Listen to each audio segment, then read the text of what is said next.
what I'd like you to do is please introduce yourself, uh, what your situation is, and let's start off with why you actually joined the military. So we'll just kind of rotate and let's go. Let's start off alphabetically. So Juan, um, go for it. Why? Who are you, and why'd you join the military?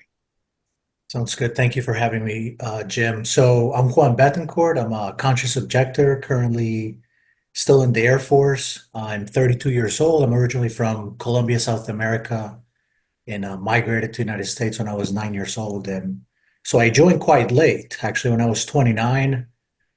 It had just the restrictions around COVID had just been lifted, and I was in the search of adventure, challenges, professional development, and the the military became such a promising prospect. And in a way, I mean, as an immigrant, I also wanted to give back to the country that had given me so much opportunities. And so I saw service as a launching pad into civil service, politics, and uh, and so yeah, I thought about commissioning, but at that time the boards were sort of backed up because of COVID. So I decided to enlist because I wanted that adventure. I wanted that experience. I wanted to be, sort of away from my studies. I've been in graduate school for almost 11 years at that point. So I wanted to, yeah, change things up a bit. So yeah, that's my story. All right, Larry. Yeah, I didn't really have any motivation to join outside of really a few things. Um, a lot of people recommended it to me. I met a lot of veterans prior to joining, and they all told me that joining the Air Force will set me on a good path and really, really help me sort of like give me that start. So that was one of the big reasons. I also was expecting a child, so I needed the stability Mhm. and and then obviously like the benefits that everyone really joins for the GI Bill, the insurance. Um, for me specifically, I also wanted to learn a trade while I was in, and then as soon as I got out, actually utilize that trade. So that was all my motivation for joining. How old were you, Larry, when you joined? I was in the delayed entry program for a while, but I went to basic at 20 years old or 21 years old. Sorry. Okay. All right. And Joy Metzler? Yep, that's it. Um, I am I joined more largely because I wanted to, I was attracted by the idea of service. I was adopted when I was two, and so to some extent, I felt like, I wanted to give back to the country that had given me a lot of opportunity growing up. And on the other hand, I wanted to help protect and save lives. A big portion of the way I thought when I was joining up was, if my joining up can mean that one more person lives another day, then that would make it worth it for me. And so I had good grades in high school, was at the top of my class. So I actually applied and got into the Air Force Academy and graduated in 2023. And so I'm a year and a half out from graduation right now. But of course, I have a conscientious objector application in, and I've gone through all of what I can do on my end. It's sounding like there's still a few months for it to make its way up the proper channels before it can get approved, but yeah, that's in right now. Okay, so you're still in. One, you're still in, and that's Juan Betancourt. And Larry Hebert, you're out. No, you're still in. Yep, I'm still in. So okay. All right. Well, what did each of you do? And we'll start with Joy this time. What's your job? Well, I studied aeronautical engineering, and am actually in a master's program for aeronautical engineering. So theoretically, that's what I would be doing, particularly when as I finish my degree course and have to, go somewhere while my application is still processing. But whether or not I'll actually be doing engineering is kind of up in the air, which I don't have a problem with. On the civilian side, I would prefer to not use engineering in a warfare capacity. But currently that's what all my education and my technically job is. Okay, Larry, what's your job? So, I mean, I haven't done it since my protest, but I'm an avionics specialist. So that's pretty much it. Before we merged into avionics, it was specifically communication, navigation, and mission systems. And then we merged with another group, avionics group, pretty much. Okay, all right. And Juan, And I was in intelligence, but like Larry, ever since I publicly came out as a conscious objector, I was sort of booted from my job right away. okay, understand. All right. So, Harvey, do you want to jump in with Yeah, I something? have a question. I guess, Joy, I wanted to ask you, since you entered, for noble purposes, etc. What experiences did you have at the Air Force Academy itself that may have changed your the way you viewed things? Yeah, so at the Air Force Academy, obviously we're all learning to be officers.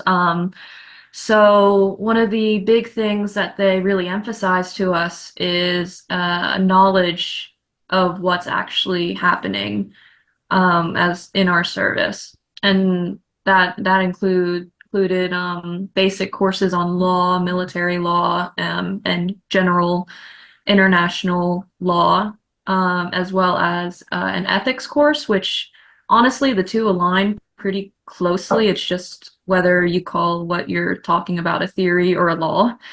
And although I didn't think about it too much while I was at the academy itself, because the academy itself is a very I obviously you're going in there to learn how to wage war, so they're not going to try and convince you that war is unethical, or they're not going to try and convince you that war goes completely against the nature of man. But we do talk about it briefly, the topics of moral injury, and actually moral injury was a big thing that we hit on in our ethics class. But once I kind of got out of that environment, after having learned a lot about, I say this in quotes, just ways to wage war. And once you start applying those to the conflicts across the globe that the U.S. is involved in, it's a very slippery slope to start questioning how ethical the U.S. military is in our involvement, and of course, the genocide in Gaza. It's 100% blowing international law out of the water. Anyone who's had an ethics class is able to recognize that. Even friends of mine well, not friends, but acquaintances who had also gone through those same classes, you bring it up and they go, yeah, no, that's absolutely true. Like what's going on right now goes in complete violation of the things that we were taught about. So it's a pretty slippery slope from there to start questioning, well, if we're wrong about this, what else have we been wrong about? And for me, I got led to a pretty different conclusion than I think a lot of other people are being led to. But even if people aren't leaving the military completely, and I'm not saying that anybody has to necessarily, but at the very least, you can use these very basic concepts of ethical conduct in warfare to absolutely 100% condemn what Israel's doing in Palestine. And I think at this point, many organizations have done so repeatedly. And so it's just saying that over and over and over again until it sticks. in my opinion. But that's largely how I started coming to where I am right now, where I don't even want to be a part of the military anymore. Was this change something that occurred after you had graduated from the academy? Yeah, so I didn't, yeah, I was focused on my degree. I was Yeah, right. recovering from 4 years at the academy. And once, October 7th happened, that started putting it on my radar. And as things just progressively got worse and worse, I started applying all these lessons because that was the only way that I could, that was at the time, that was the only way I could understand geopolitical conflicts was through the lens that I had been given at the academy. And even that was showing that what was going on was horrible and violation of humanitarian rights and international law. So that's what started me down this path. All right, Juan, when did you start having second thoughts? Started having second thoughts, like really wrestling with my conscience in tech school, where I really got to see the ins and out of my job and how that's related to what they call the kill chain. But really, the turning point was Gaza. I mean, I came with some apprehensions about U.S. foreign policy, but I came with the mindset that with new perspectives like mine, the military was going to change, and then utilizing my experience in the military afterwards to through policy begin to sort of tame this empire and shift our foreign policy. But it was actually through my tech school again and through my job that I got to see like, hey, this cannot be reformed. And so the turning point was Gaza because, as Joy mentioned, it was blatant humanitarian, international violations. I mean, anyone that has any sort of cursory understanding of law of war, saw this as a genocidal onslaught. So I began to sort of voice these concerns with my leadership, with command, with the chaplain, and I was just being ignored. So I sort of stepped it up and I started sending letters to senators, the White House chief of staff, and I got nothing. I was just being ignored, or I'd received basically what amounted to like Zionist propaganda.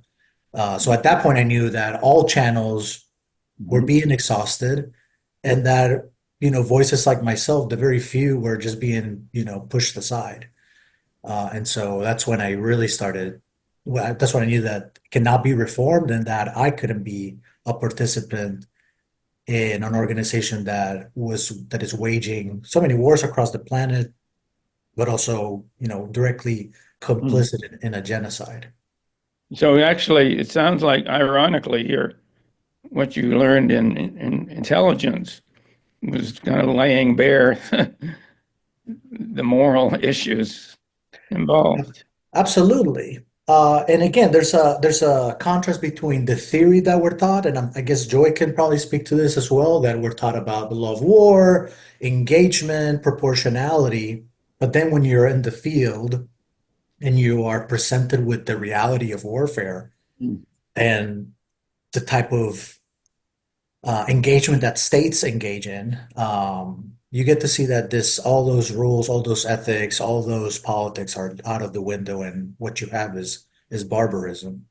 I know the mainstream media hasn't been very reliable as a source of information about what's going on in Palestine, even in Ukraine. But were there other sources, alternative sources of information that you found helpful to understand the situations?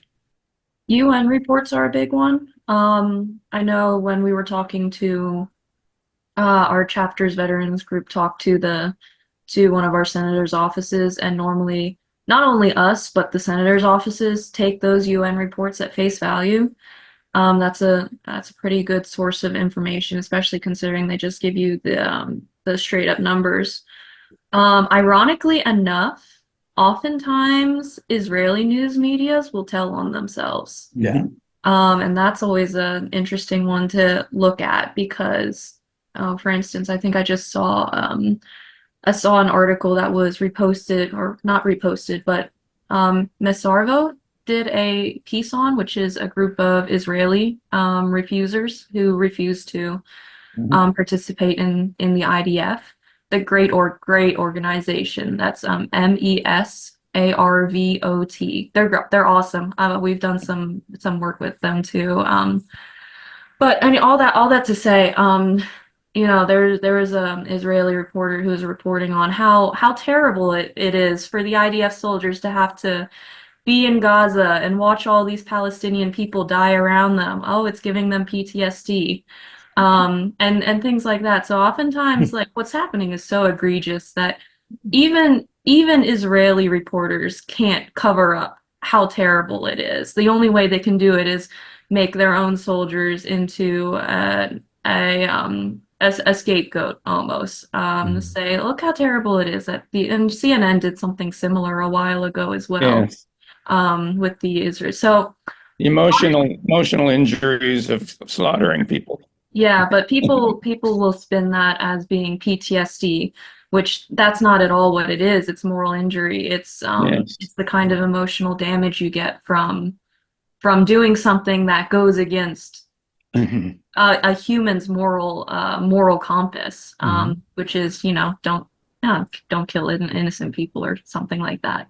And the So compassion is directed to the perpetrator rather than to the victim. yes, exactly. Yes. And so, things like that, but UN reports are pretty good for if you just want the actual facts about what's going on, the actual numbers.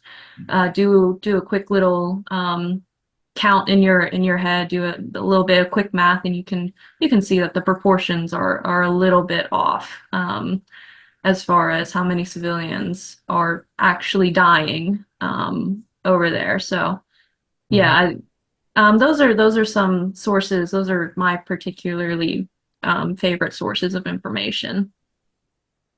Okay. Larry, what was the straw that broke your back that made you say, "No, I'm done"?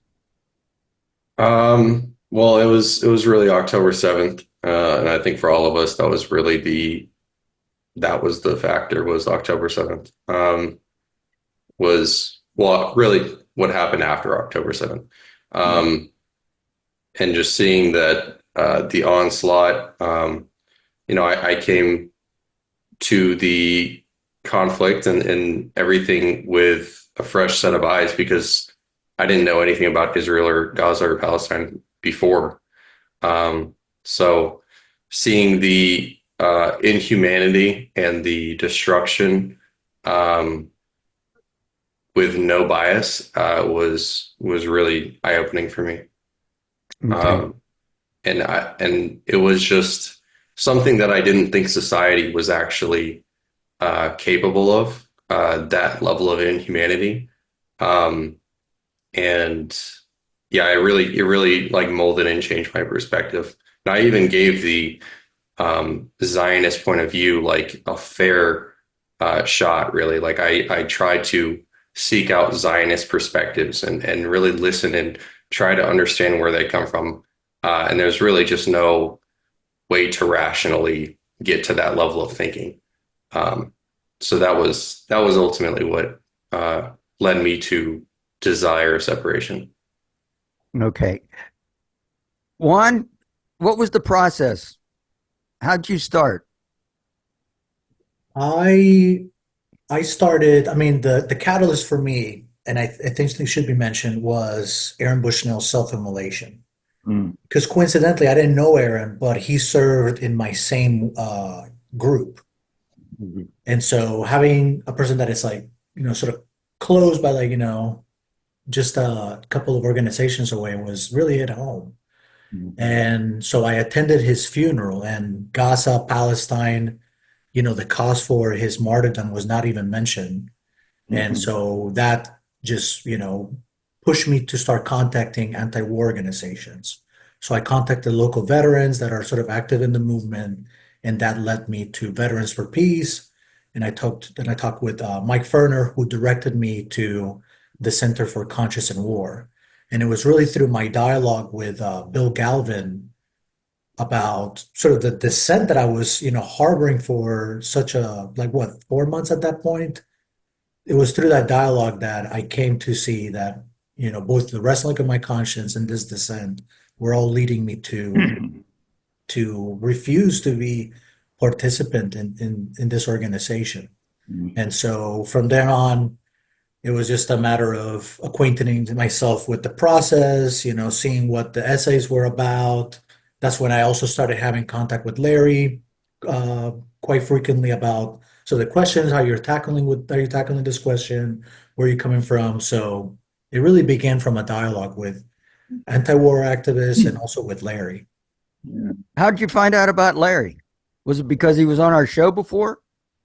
Because he was on Democracy Now, Yeah. and yeah, that was also a moment where I kind of look at myself and I said, I have to do something. I have to speak out. I've had enough of being ignored and seeing that everyone is just complicit and just this disgusting apathy. And if, look at Larry, like father of 3 kids, Larry, right?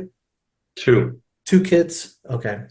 Father of 2 hopefully kids, not 3.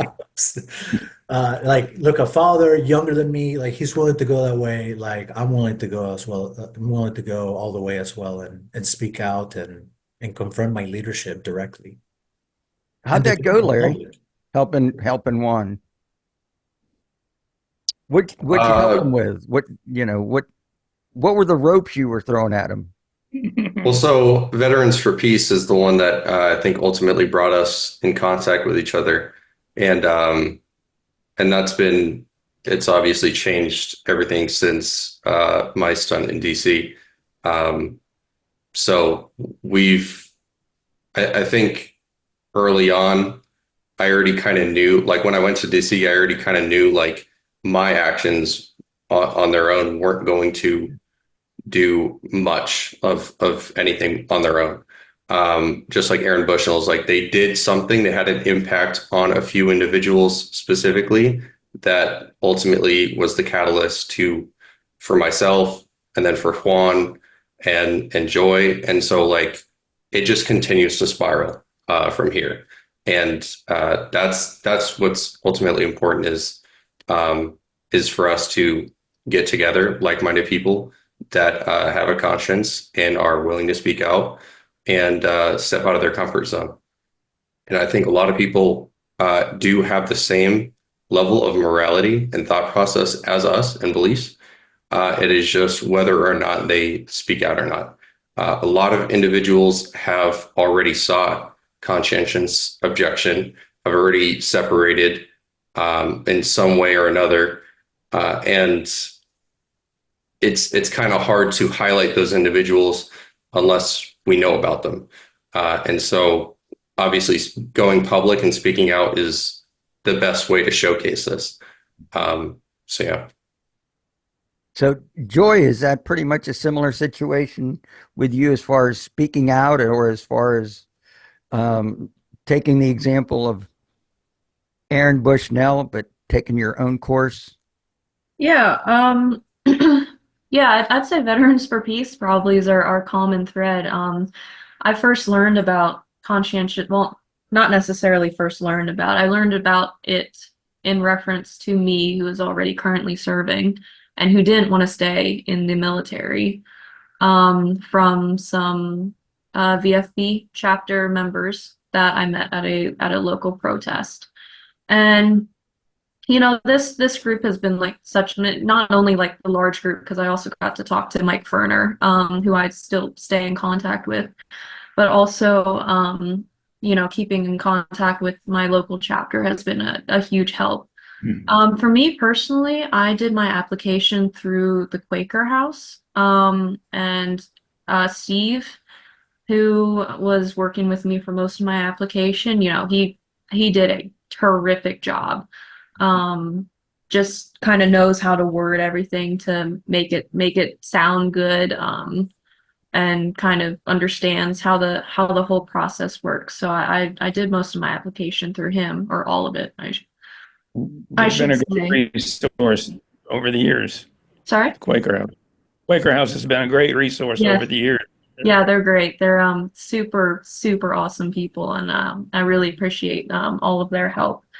Um, but yeah, I got connected with Juan and Larry through VFP as well. And having other, service members, and there's a huge network of people out there who aren't necessarily connected to VFP or who aren't necessarily connected to Gaza, but who I've just gotten to talk to and get a lot of anti-war, or well, their anti-war perspectives and how they came to that decision. I've talked to two grads, academy grads, who also applied for conscientious objection. That was really cool as well. So there's a lot of people out there. You just kind of got to know how to look, I guess, because we don't really necessarily celebrate people who are working for peace, but there's a lot of them out there. So that's really encouraging. And just jump in, Juan or Larry or Joy again. How how are how do you see the situation? Are a lot of people or enough people following your examples and rethinking the military? Yeah, I think there's a lot of people that are changing their tune, or being more open to it. As soon as I got back to Spain, I had people I had never spoken to before come up to me and thank me, and then have a long discussion with me about how they feel. And it's it's really refreshing to know that there are others. Um, in DC, it kind of just felt like I was alone in active service. But there's there's definitely a lot more people that I think fit in that category where they just kind of don't know how they should go about it.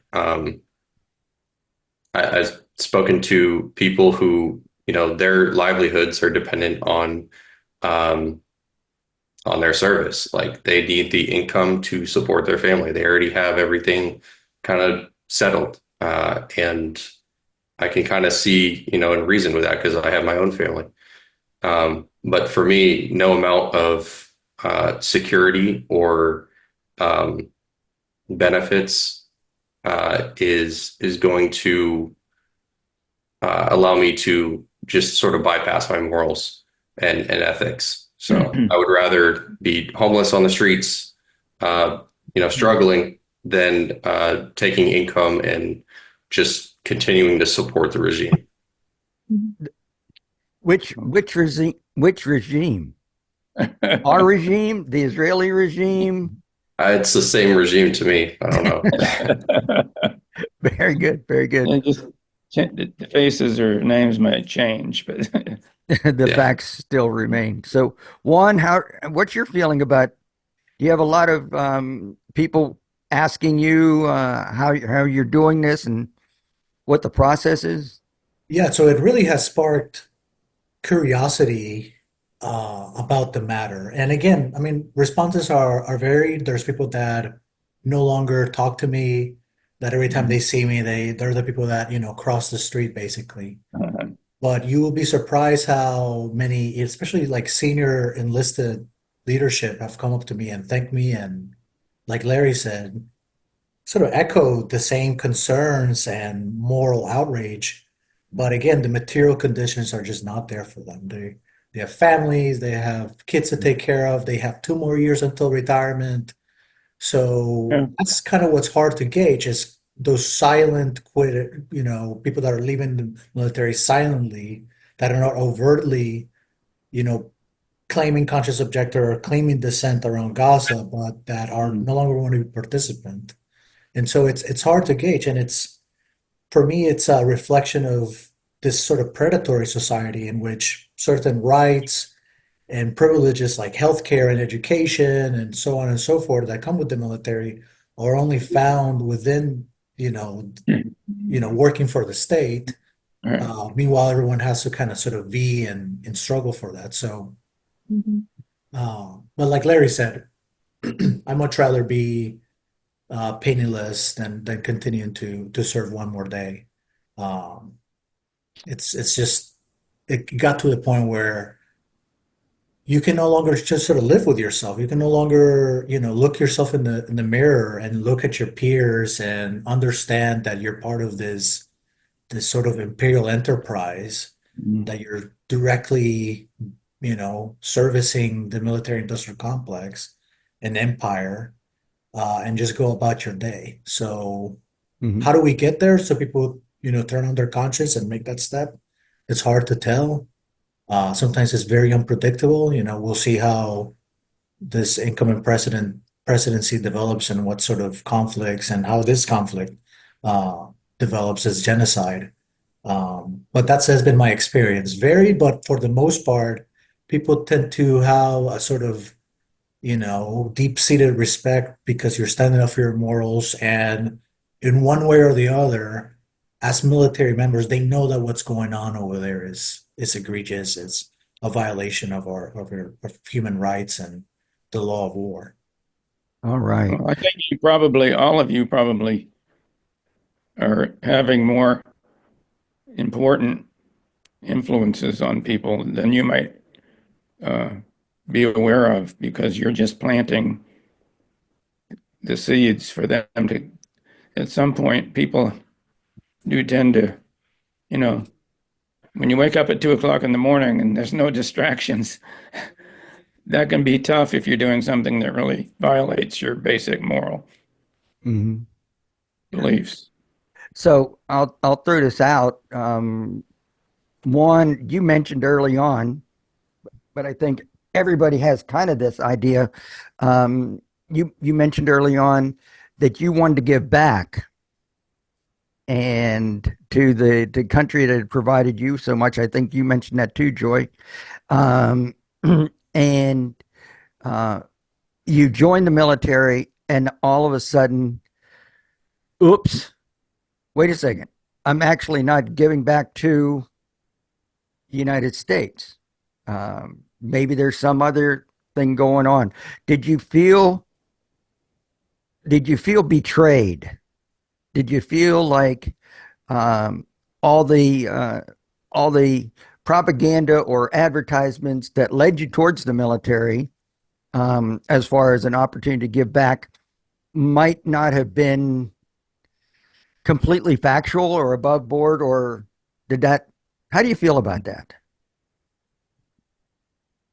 Yeah, I mean, I definitely felt that sense of betrayal and disappointment, knowing that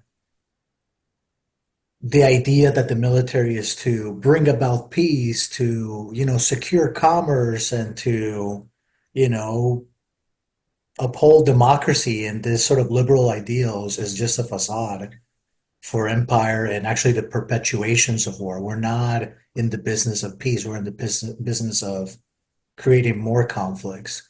And rather than giving back to my country, and rather than, this idea of protecting and serving my neighbors, I was actually taken away from them because I Okay. certainly wasn't not protecting them in Mm-mm. any sort of capacity. What I'm protecting is capital and empire. All right. Joy? Yeah, I think I had a similar experience, and I think it might be easier to explain what I went through if I explain who I was at the academy.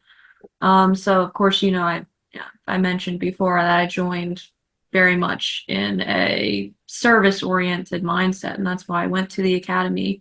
And here I was thinking, of course, that everybody's going to think the same way as me when I get to the academy, but the amount of people who were there because the academy is free education was actually pretty high. And they getting out of the academy, a lot of them are like, yeah, I mean, I'm only expecting to serve 5 years and then get out. Not me, coming into the academy, I was stunned. I was like, well, why do you even care about coming here if, you're not going to take your service seriously? Or like, why do you even want to be here if all you were going to do is play sports or something like that? And there's about a 50-50, I'd say, of the people I talked to kind of had my mentality, and then another the amount of people I talked to had this other mentality. And it was only getting out of the academy that I kind of, saw, and Juan brought it up while he was talking, but that kind of predatory, the kind of predatory nature of the military, in which they offer all these great benefits, free healthcare that sometimes works and sometimes doesn't, free education, and all you have to do, at least if you join the Air Force, most likely all you have to do is sit at a desk or fly planes. And a lot of people like the idea of flying planes. They like the idea of making things blow up and whatnot. And when I was going through the academy, I kind of understood that because a lot of people had said explicitly they're there for free education. But then once I started kind of adjusting my thinking a little bit and asking myself, well, why does somebody need to join the military, which may or may not go against their morals, in order to have this sort of thing? And I think that's a big point of contention for people is, well, should education be free? Should it not be free? But the fact of the matter is that education is very much not free. Healthcare, very much not free. And, whether or not who should be paying for this, you can throw up into the air and debate until, we all die of old age or something like that. But whether people should have access to that, I don't think is debatable. People should have education, people should have healthcare. Hot takes these days, I guess.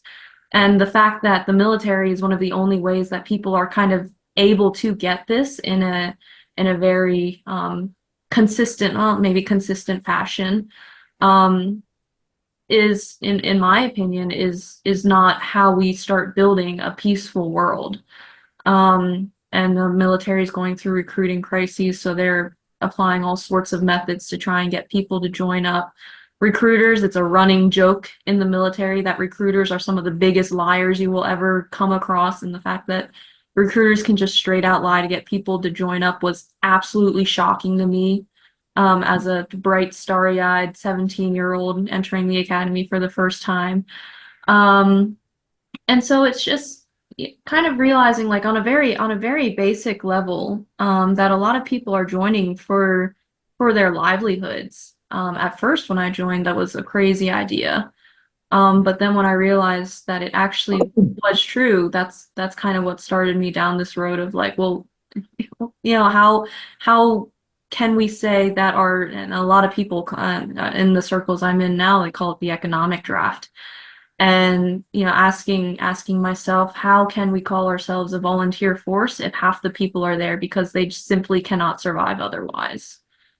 And I think it's something that everybody should be thinking about. All the people who are up in arms about, at the very least, there's a lot of people who are upset about my education being paid for by the taxpayers.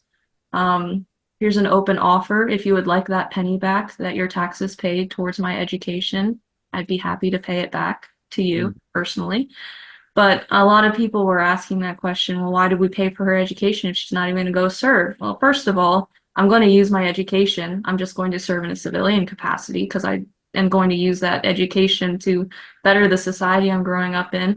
And second of all, who am I serving if I stay in the military? Because I'm not serving the people who I signed up to serve. I'm not saving the lives I signed up to save. So honestly, if I ditched my degree and became an EMT, I could probably serve more people, save more people, American lives specifically. So that was a very long answer to your question, but it's something that I feel very strongly about. I feel like if we put our efforts towards engaging young people in these trades, in these, I think it was Larry who said he joined because he wanted to learn a trade. Well, why does that have to be attached to military service? Because people in trades is what keeps our country going. So why does it have to go through the military first in order for that very real, very necessary job to be available to the American people after the fact? Right. Well said. Well, So, Larry, perfect. I know, Larry, Joy brought up your name, wanting to learn a trade, also take care of your family, get the benefits. But was there a level of betrayal there that you felt? after a while that you've already said you'd be willing to just sit on the street instead of doing this again. So, I had specifically before October 7th, I had thought that most of what we did was for some sort of greater good. I didn't take into question the mission at all, and our role in it. But I definitely remember having friends talk ill about the military and what some of the things like we're doing.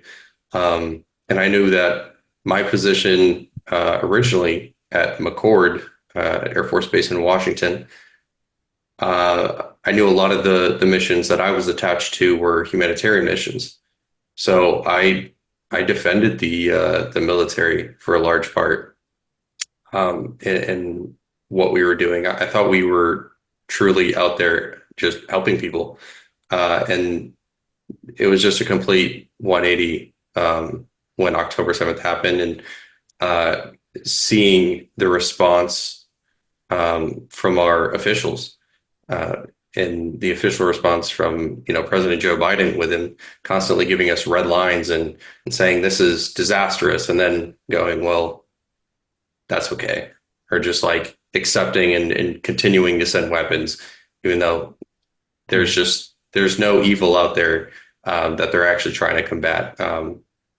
So it was deeply disheartening, and especially one of the biggest things that really set me off was the response to Aaron Bushnell's self-immolation, because I already knew that our government clearly didn't care about civilians outside of the states, let alone the ones inside the states. But them basically just kind of shrugging off the Aaron Bushnell thing was just an indicator that they don't even care about the ones conducting the mission, the active duty servicemen. yeah. And that was kind of like my wake up call to, like, they just really don't care in general, except for themselves. But yeah, so I definitely had to go through a lot of change to get to where I am now. Okay. All right. Who's anybody getting any blowback from your command? Not really. Not really. Larry should speak on that. Yeah, I've upset quite a few people for the direction that I've decided to take. Obviously, the hunger strike in DC was not something they were happy with. Then following that, coming back and just telling them that I'm not going to comply with standards or any orders, really. I stopped wearing the uniform. So that has also really upset a lot of people. I know people that, kind of see the uniform as a symbolic for honor and justice or whatever it is. But I don't see how. I haven't done anything to the uniform. I'm just not wearing it, so I don't know why they think that. But I haven't received too much like actual repercussions for my actions. I've received an NJP or 2 NJPs now, and a reduction to E1. But the following steps to come out of this is hopefully my separation. So I see it as a give and take. When do you think you might be getting out?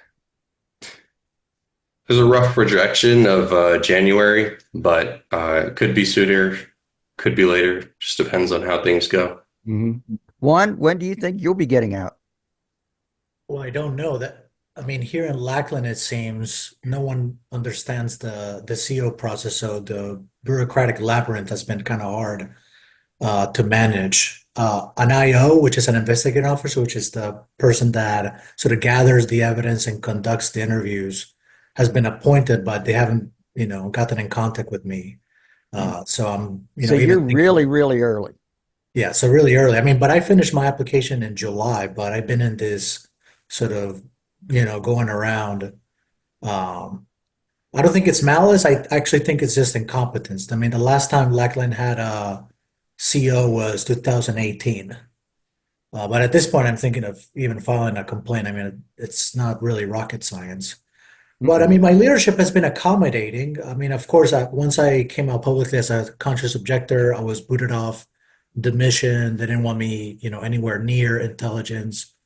Um, but I actually have noticed something recently, and then that there's like another side to compliments, to is this sort of fake, you know, um, sort of tap you in the back. It's like, we're really proud of you, and like, really proud that you stood up for your morals, but you kind of have a sense that they're just trying to avoid the conversation and sort of shun you in a way. So it's sort of a polite ostracizing. But besides that, I mean, some friends have, like I mentioned, stopped talking to me and um, that, but not like a direct repercussion besides just the incompetence of the process itself. But Mhm. but that's government bureaucracies for you, and that's something that even people in the civilian world can Mhm. unfortunately relate to. Yeah. Joy, when do you think you might be getting out? Any idea? Estimates I got probably a few months.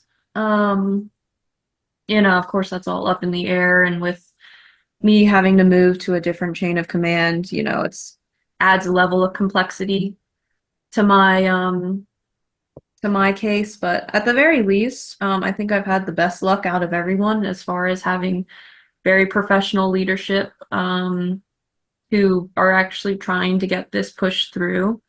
My next base's leadership is well, maybe not surprisingly, but they are being as accommodating as they can, considering I'm going to show up and not really be able to do all that much because I'm kind of in the same boat as Juan is, where they're not really keen on letting me too close to secret stuff. So well, we'll see what happens, I guess. But yeah, a few months is the last estimate I got. Excellent. Um, if you were to meet a high school kid on the street and they're standing in front of a recruiter's office and they're wondering, you can tell they're thinking about it. They're thinking about it. What would you tell them? One, go ahead. You just Stay away. stay away. Don't sell your soul. Don't sell your body. Don't sell your conscience. Don't sell your dignity. There's better ways to give back to humanity. There's better ways to give back to your country. It's a scam, and you're going to be complicit, excuse me, in the worst crimes ever perpetrated in human history. How do you really feel? Oh, does, Right. so, all right. Larry, what would you tell somebody, a young person? I mean, Juan really got it right there. That's all you got to say. I've actually been asked when I was in DC, I was asked, weirdly enough, if this individual should join the military. They were considering the Navy, and I told them, well, the military does provide you benefits, as it provided me, access to the GI Bill, insurance. I was able to learn a trade that I could use, after my service, the stability factor, and then I've been able to travel because I moved out to Spain. But with knowing all of that, you also have to take into consideration that you might be asked to do something that is highly against your morals, and it's as long as it's lawful under what they consider lawful, you have to comply. If you don't, then you face repercussions. Mhm. And so I think you kind of have to sacrifice your morals to join. And whether you're aware of that or not. Doesn't matter to the military. They're signing you up anyways as soon as you walk in. So I think that's what I would just say is the same thing. Is just, are you willing to sacrifice your morality for serving the United States government rather than the people? Okay. Are you planning something that I to? would add, Jim, something that I would add, and now that we're talking about, giving back, it's also this idea of, I mean, look where our veterans are at in this country. Look at the veteran community. So I would even say, like, even if you're willing to compromise your humanity, your dignity, your conscience, you're still not guaranteed those benefits. I mean, the veterans, homelessness crisis in this country, suicide rates. I meet so many veterans, and a lot of them have been just given the short end of the stick, and are, used and abused by the VA.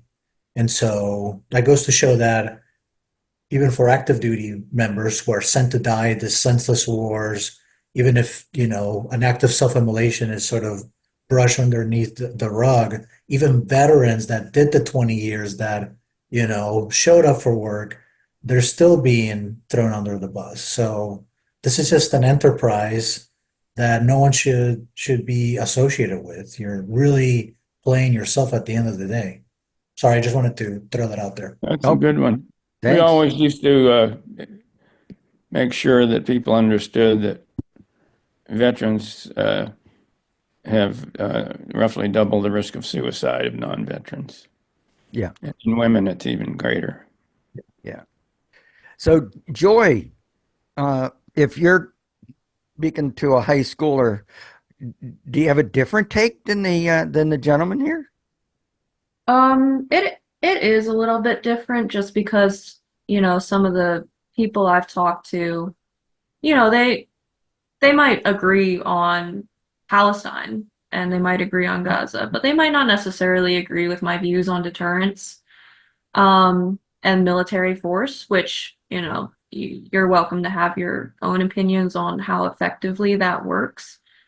And I We might actually, see over in the next couple of months. we might have some firsthand experience. All that to say, I actually did have a conversation with somebody who was considering going into the military for medical school.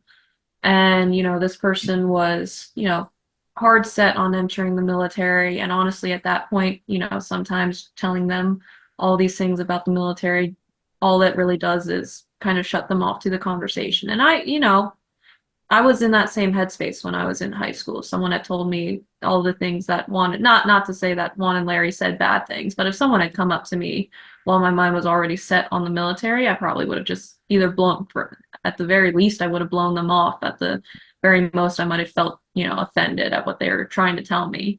So I guess, what I would tell a high schooler, putting aside backgrounds, putting aside why they're going in, blah, blah, blah, blah, blah.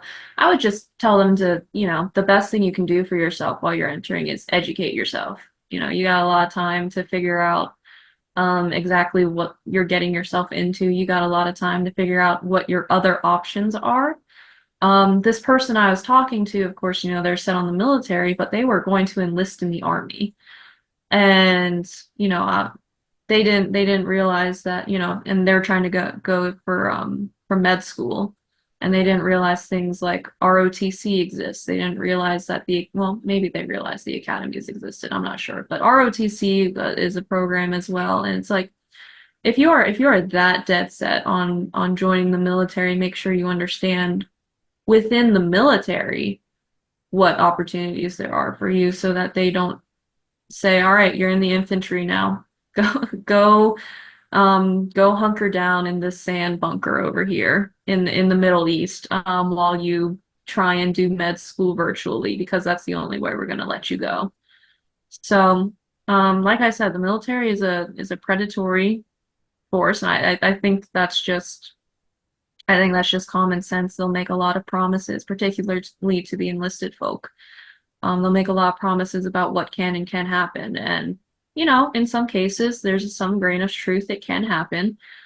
Just normally after you've spent some years already, being out in situations that you don't want to be a part of.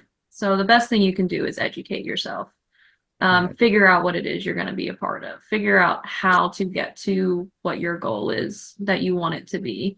Because otherwise, you find yourself in a bad situation, find yourself asking, what could I have done differently? And then all of a sudden, all of these opportunities, all these different paths you could have taken exist, but it's too late for you.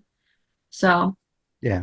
that's the only thing I would probably tell a high schooler. Some of the things I did tell a high schooler is to educate yourself, and I think that's the best thing anybody can ever do before making a decision.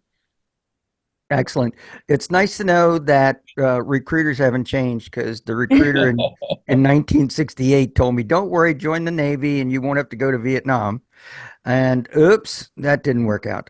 So uh, I'd like, I don't know how this is going to work, but I'd like you all to just have a conversation among yourselves about what you would like to, what you're, just share. Maybe ask a question. Larry ask Juan or Joy ask Juan or Larry, just a question. So let's see how, just a conversation among yourselves and about the status, about your feelings, about moral injury, whatever you want to talk about. So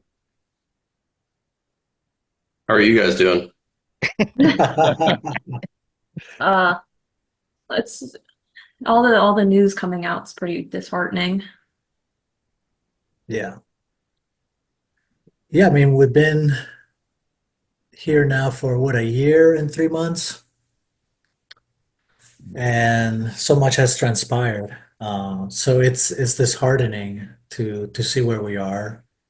Um, but at the same time, it just sort of propels me. I think there's like I don't know, like a political will, sort of love for the cause, and that's really what keeps me focused and motivated. I mean, it's been tough.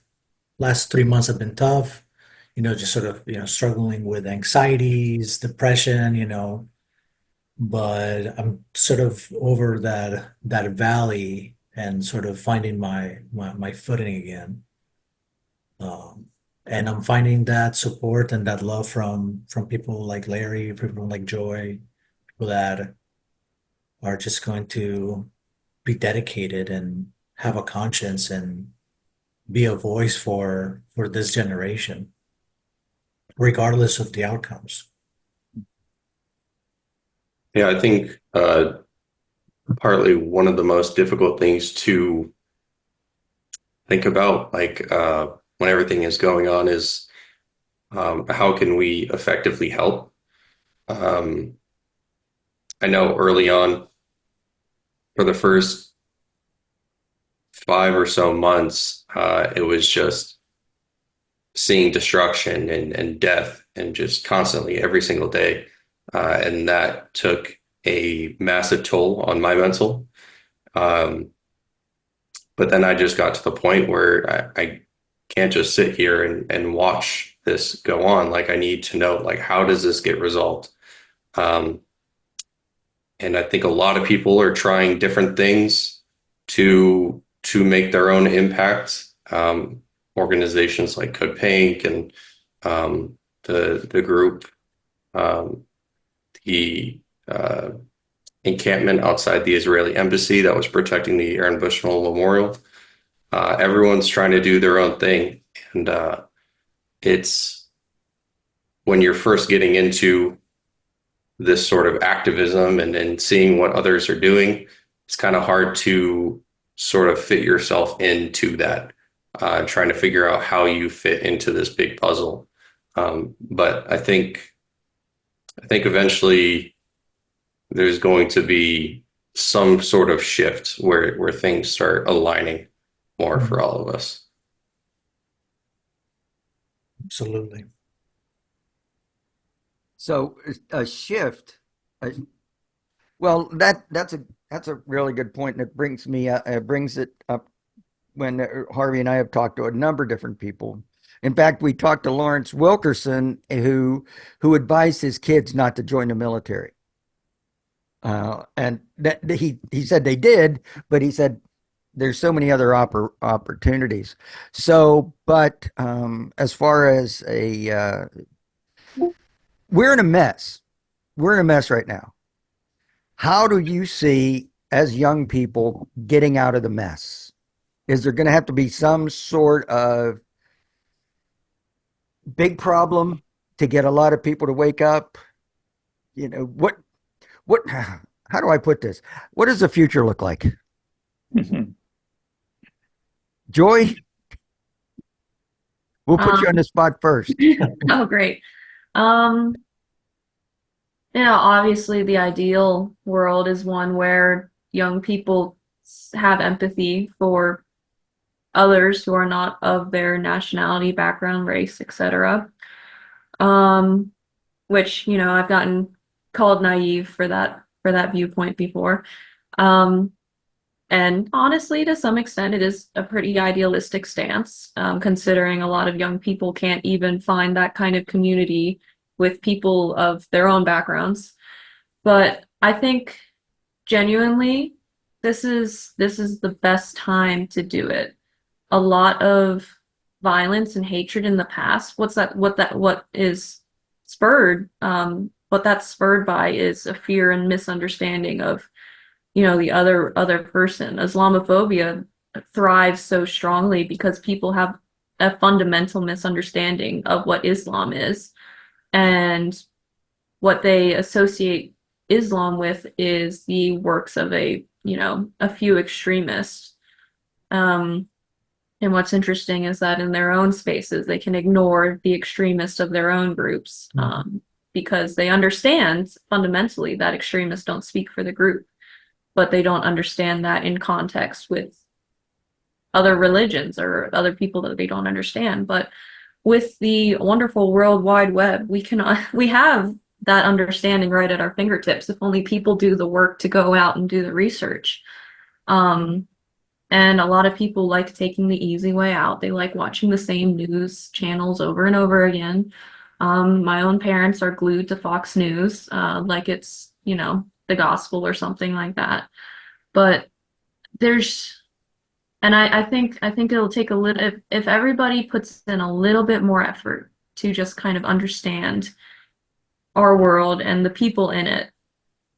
And honestly, at this point, that's also an idealistic stance too. But if there's just like that understanding and that love for other people who might not necessarily look, talk, and think like us, then already we've made leaps and bounds towards actual legitimate world peace.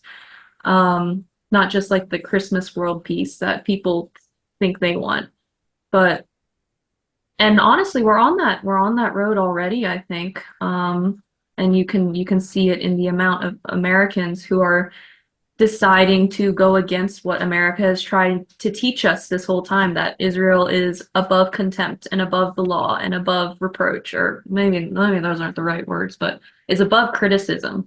Already so many Americans are breaking out of that way of thinking because they are empathizing with the people that Israel is actively oppressing, despite everything that we've been taught about, terrorism, about Islam, about who we should hate, who our enemies are. People are seeing past all of that, and over 60% of Americans want a ceasefire. Plain and simple. The majority of Americans want Israel to stop killing children. And already that's leaps and bounds from the immediate post 9/11 America mentality. And I think if there's people out there who are willing to continue on with that flow of trying to understand other cultures and trying to understand other people, then we'll actually get to the kind of coexistence that Israel claims that it wants. And that's when we'll actually be able to that's probably when we'll be able to start convincing people that that violence is not the answer. Excellent. A plan that doesn't involve apocalypse. That's always a good thing. Larry, what's it going to take? I think, I mean, Joy hit it off. and covered it, but I think that there's already something happening. And I think one of the biggest reasons for that is independent media, and having social media and seeing people document the atrocities happening at, at ground level. Like, we don't need to hear what is happening in Gaza from Fox News. We can see it from people in Gaza. And that is just so like great for the future. I think that is going to help us get to that understanding that Joy was talking about. And I think that's why that 60% of Americans, I think they did they broke it down by age groups as well.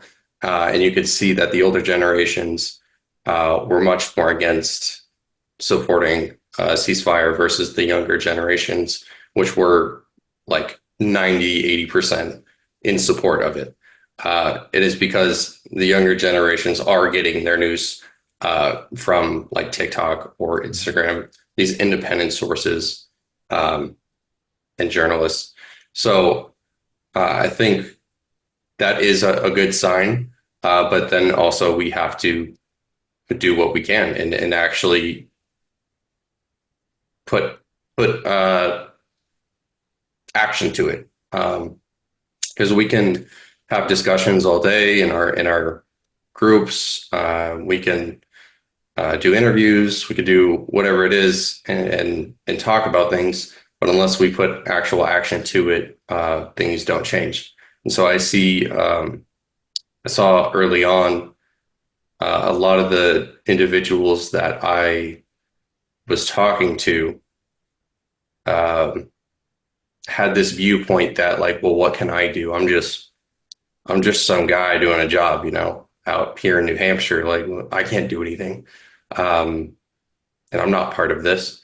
And I never really had that thought process.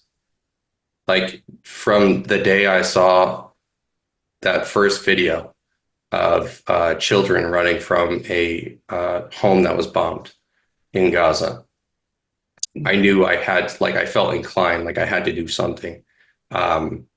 And so I've never really felt like, oh, well, I can't do anything.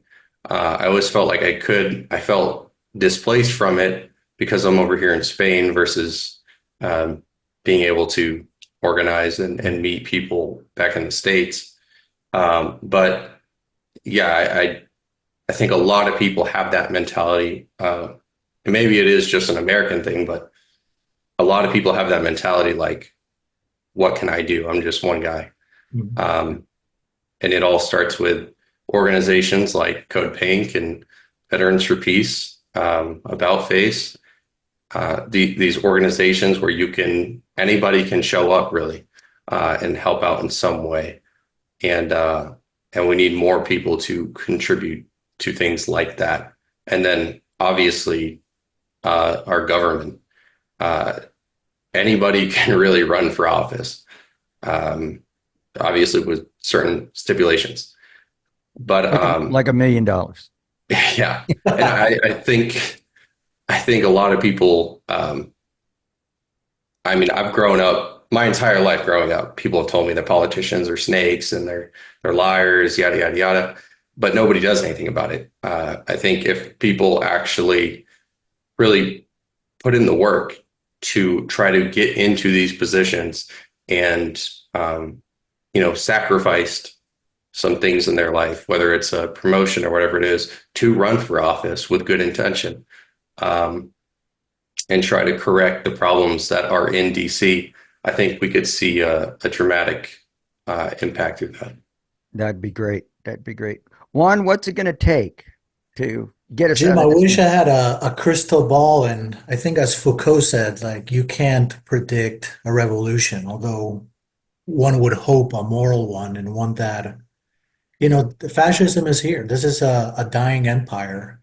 and empires always go down kicking and violently. So, and we're going to be seeing the colonial boomerang effect and the policies that are going to be enacted in the global south. We're going to be seeing that in the streets of America.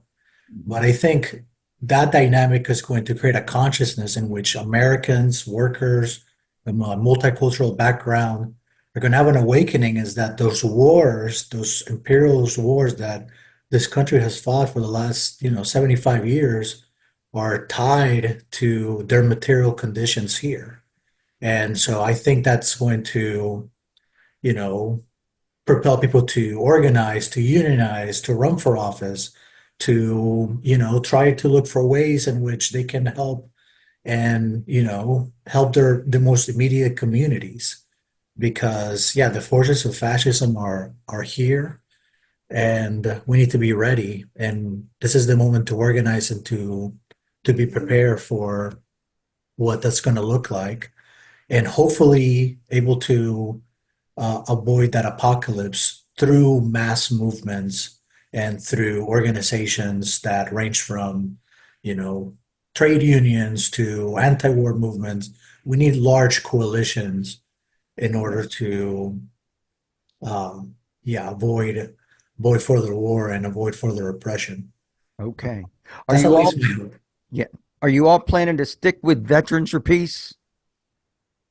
Absolutely. Absolutely. Okay. Very good. Very A good. loaded question. That's right. All right. Are your dues paid up? Never mind. So, well, is there anything that each of you wanted to say that you didn't get a chance to say that you want to really put out to the public? Joy, go ahead first. I'm gonna defer to someone else so I can think a little bit more. Okay. Larry? I think we covered quite a bit. Yeah, all of you have said plenty. Well, so myself, Juan and Joy we organized a group called Service Members for Ceasefire, and we started a page on Instagram, and so we are obviously looking to do all sorts of things like educate, organize, and help out other service members, and sort of kind of be that face for that demographic that has been mostly silent, along with individuals like Harrison Mann and Riley Livermore, and many of the people that got out because of Gaza, because of October 7th, or the effects after October 7th, and got out and are now veterans that have swarmed Veterans for Peace and About Face, and are looking to organize now for the cause. And so we've already helped out a few service members, and we're in talks with lots of others. And I think that's going to be kind of like the focus for us, and this group will be really solid for anyone who's trying to get out and may not know like what the next step is for them and how they can help. When people are when service members are looking for this, what are they going to search on? Instagram. We have multiple pages across other platforms, but we're using Instagram as our main source. Okay. And okay. So what are they type into Instagram so that they get to you? Service Members for Ceasefire. Service Members for Ceasefire. Okay. Excellent. Excellent. Juan, is there anything that you wanted to say that you didn't get a chance to say? I say continue to support anti-war organizations, continue to write to your politicians, show up to protests, join co-ops, mutual aids, educate yourself, and just try to be an ally and a voice and a partner for the oppressed people in the world in this moment, particularly Palestinian resistance and Palestinian self-determination. Okay. Very good. Joy? Okay, yeah, I got something now. Okay. I want to say specifically to service members that you are not as limited in your ability to speak out as you think you are. I know Juan and Larry kind of have some scary stories about leadership being terrible to them. Um, but honestly, like, you might get a little bit of a comment like, "Hey, careful what you say." But at the end of the day, your right to speech is federally protected by law. So in essence, don't go supporting extremist organizations. And of course, with the new year rolling in, what the exact definition of that is might change. But at the very least for now, absolutely go join protests out of uniform if you don't want to get in trouble. You are allowed to follow whatever social media accounts you want to follow if you just want to stay informed and kind of keep that information in the back of you're allowed to pick up a book and open it and read and figure out what's actually going on. You are allowed to do that. You're allowed to read anti-war military veterans. A good one is Smedley Butler, who said you might as well go and fight underneath the oil corporation's flag. They should have their own flag, I think is what he said, or something like that. Which, his opinion might not be one that everyone agrees with, but it is a running joke that the military invades places for oil. So, go and pick up a book and open it and read a couple of sentences. It's a really valuable pastime. I'm saying it very tongue in cheek, but that's one of the biggest things that frustrates me is that people will try and speak on this and they haven't even opened an article on Wikipedia to, kind of get the context of what's going on. And that is something that is your right to do as a service member. You are encouraged to understand exactly what it is that you're doing. And even if you don't go and do the interview with Democracy Now, even if you're deciding you don't want to pay dues to Veterans for Peace, which as an active duty member or as a currently serving member, you actually don't have to pay dues. So you don't have any of my money yet right now. And once you're a veteran, you have to pay dues. But as an active service member, you don't have to pay dues to join Veterans for Peace. And your leadership can't stop you from joining an organization like Veterans for Peace. That is something that you are explicitly allowed to do. You just can't organize yourself. You can't lead these organizations while you're currently serving. Really, dive into the instructionals. Even if you are, like Larry, even if you want to start breaking some rules, my number one philosophy for that is that if you're going to break rules, you should at least know what the rules are that you're breaking. So at least you're not surprised. But you 100% are allowed to use your voice. You are allowed to write to politicians as long as you're not threatening to kill them. You are allowed to write to them and tell them that you are a service member and you don't like what they are supporting.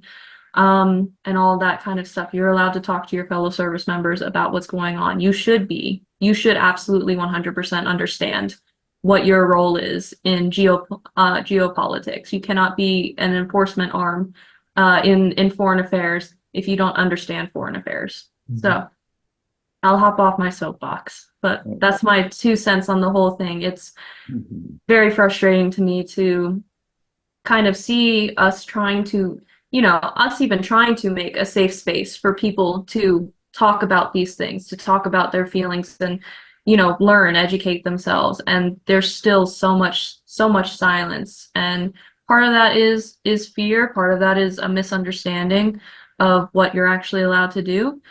Do what the rest of us did. Pick up a book and read it. Pick up a Dodie and read it. All that information's out there for your perusal.